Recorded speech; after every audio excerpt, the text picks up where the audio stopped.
Good morning అండి. Sunday special ఈరోజు మా ఇంట్లో మేము సాంబారు వడ చేసుకుంటున్నాము.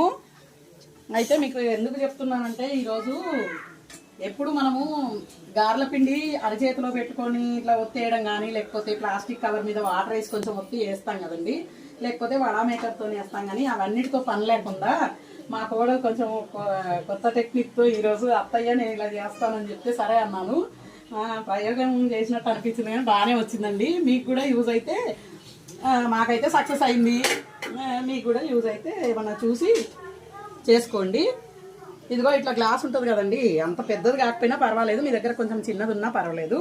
మనము కవర్లో పెట్టి వేస్తాం కాబట్టి కవరు దీనికే గ్లాసుకు పెట్టేసి ఆ గ్లాస్ మీద కవర్ పెట్టి, కవర్కి ఒకటి మన రబ్బర్ బ్యాండ్ ఉంటుంది కదా, ఆ రబ్బర్ బ్యాండ్ వేసేసుకొని దాని మీద కొంచెం వాటర్ వేసి ఇట్లా వడ మనం చేయితో మామూలుగా వేసేస్తే సరిపోద్దండి. ఎందుకంటే మనము చేయితో పద్దాకేసి చెయ్యి అంతా మినప్పిండి ఏంటంటే లాస్ట్ వరకు గట్టిగా అయిపోయి అతుక్కుంటుందండి. మనం మళ్ళీ 10 నిమిషాలు హ్యాండ్ వాష్ చేసుకోవాల్సి వస్తుంది.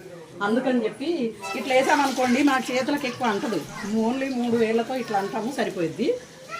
వడలు కూడా బాగా వస్తున్నాయండి, మంచిగా ఉన్నాయి. మేమందరం అయితే ఈరోజు సండే స్పెషల్గా సాంబార్ వడ చేసుకొని తింటున్నాము. మరి మీరు కూడా చూసి ట్రై చేయండి ఒకసారి. Bye viewers. చూడండి గుమగుమలాడే వడలు రెడీగా అయ్యాయి.